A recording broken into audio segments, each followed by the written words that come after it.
Welcome back to the channel. Rowdy Nation TV, y'all. We back in the building for sure. I hope everybody had a good weekend. A lot of sports and stuff was going on. But we're gonna get into it. We're gonna get into it. We back. We talking about January 20th. We got President-elect Joe Biden, Vice President-elect Kamala Harris. They will be sworn in on January 20th. We're gonna get in it. Get into it. Washington, D.C. is on high alert. The United States tightens security around its capitals all around the nation. It's going down. And the reason that it's going down, you seen what happened on January 6th when they had that, what do you want to call it, that little vote they had to see who was going to stand up. And basically what that was, Donald Trump put the Republican Party on blast. He put them on blast to make them stand up and say, is this election fraud? Are we living in reality, or I'm going to sit up here and lie for the president? And that's basically what that was, And then we seen what happened, right? So here we are today, talking about. Well, we're going to be talking about the threats that they made since they stormed the Capitol on January 6th. They said they'll be back. They said that they'll be back with more people than you ever seen, and can't no army stop them. That's exactly what they said. Now you got a lot of these guys who have been arrested, and they saying that, and now they're using their defense that Donald Trump sent us down there to do what we did. Now I'm not sure if that's going to work. I'm not sure if that's going to work in the court of law, but we're going to get into it. We're going to get into it for sure. Like I said, you got federal investigators that are still out looking, trying to find leads and arrest and trying to prosecute some of these homegrown terrorists that Donald Trump has cultivated. You know what I'm saying? He basically has radicalized his base. That's what he did. He radicalized his base, and he radicalized the Republican Party. If you really want to tell the truth, that's what he did. There was nobody in the Republican Party that had the balls to stand up to him except one, and that was Mitt Romney. You know who Mitt Romney is? He's from I believe he's from Utah.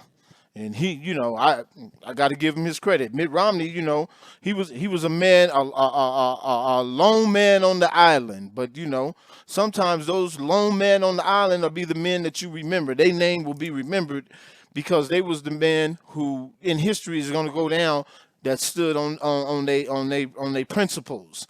And a lot of people nowadays have no principles, and the world is different than what it used to be. People's word don't mean nothing no more. People don't have no principle, no morals, But never did I see that the presidency get used and abused like it has. But like I said, we're gonna get into it. We're gonna talk about it, But we got to, in the backdrop of all this, this is a historical day because we have the first woman vice president. That's the first woman who hold the highest office in the land. Also, we have the first woman of color, African American Southeast Asian woman. Kamala Harris. And she has a nice little record. You know what I'm saying? She used to be the California Attorney General from 2011 to 2017. She also served as a senator from California from 2017 to 2021 to this present day, and now she's been elected vice president elect. So she has some experience, and I think that was a good pick for Joe Biden. Now Joe Biden, we all know he's been around for a while. He started in the Senate in 1973 to 2009, and then of course he became Obama's vice president. He was the 47th vice president from 2009 to 2017. So, but like I said, what we seen that happened on January 6th and what Donald Trump's supporters, the mob, what they're talking about doing now. Like I said, if you've seen the other video that I had out, they're talking about not just in Washington, D.C., they're talking about going to your city, your state, to your capital, and I believe they said they're going armed. They're going to be armed. So if you, your family members, are anywhere in the vicinity of the Capitol in your city or in your state, I think you should really beware, be careful, be on the lookout for any suspicious people doing anything. Especially if you see a lot of MAGA hats. If you see a lot of MAGA hats around the Capitol, please beware. I'm not playing, because they say they getting it in. They said they gonna have so many people that our army can't stop them. Speaking of army, speaking of army, that crowd that was in the people that was in that crowd, you had military people, you had police, you had firemen, you even had an Olympic swimmer.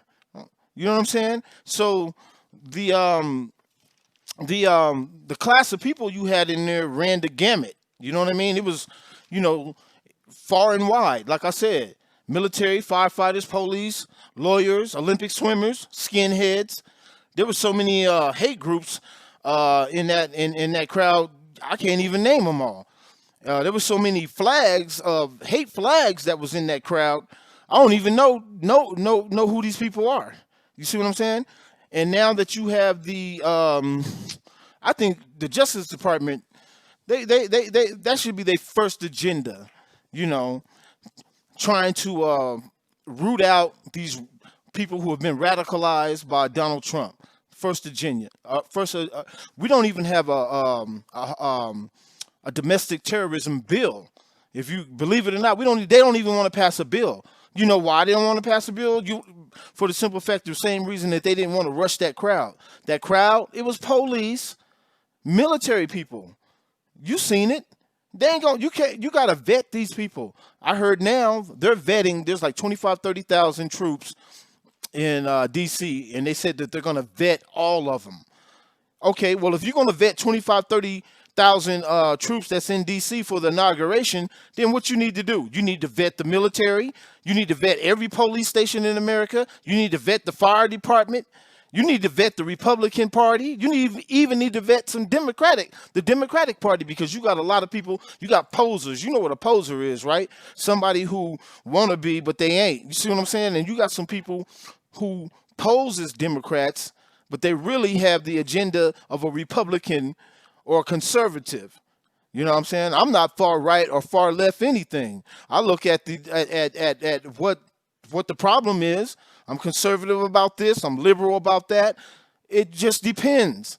So, you know, you just can't box me in. And a lot of people like to be boxed in. And Donald Trump boxed the Republican Party in, so-called.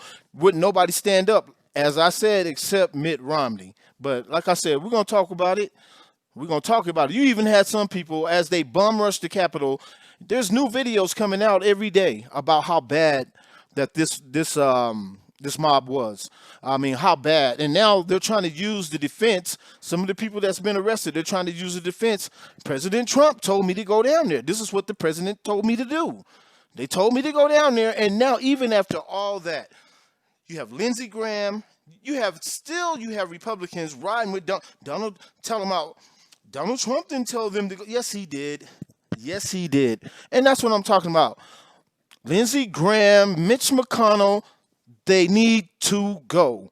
They need to go. This video, I could make this video for 20 minutes. I could say so much about the injustices and the hypocrite. They're so hypocritical, and the stuff that the Republican Party.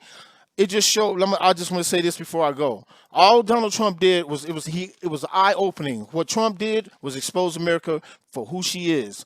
Some of us got a perception of what America is, what I perceive America to be. They showed me what it is on January 6th. Well, whatever I thought America was supposed to be, they showed that to me on January 6th. So Donald Trump, it was eye-opening. He exposed America for what she is. You got black people or anybody. If I bring up something about prejudice, oh man, there's no prejudice, there's no nothing no more. Well, then you got, how did you get 74 million people to vote for this racist president? Okay, I might have to do a part 2 on this, because my time is running out right now. But what I'm going to tell you is, if you like the content, click the like button and subscribe. This is Rowdy Nation TV. Click the like button, subscribe with your boy. Come take a journey with me.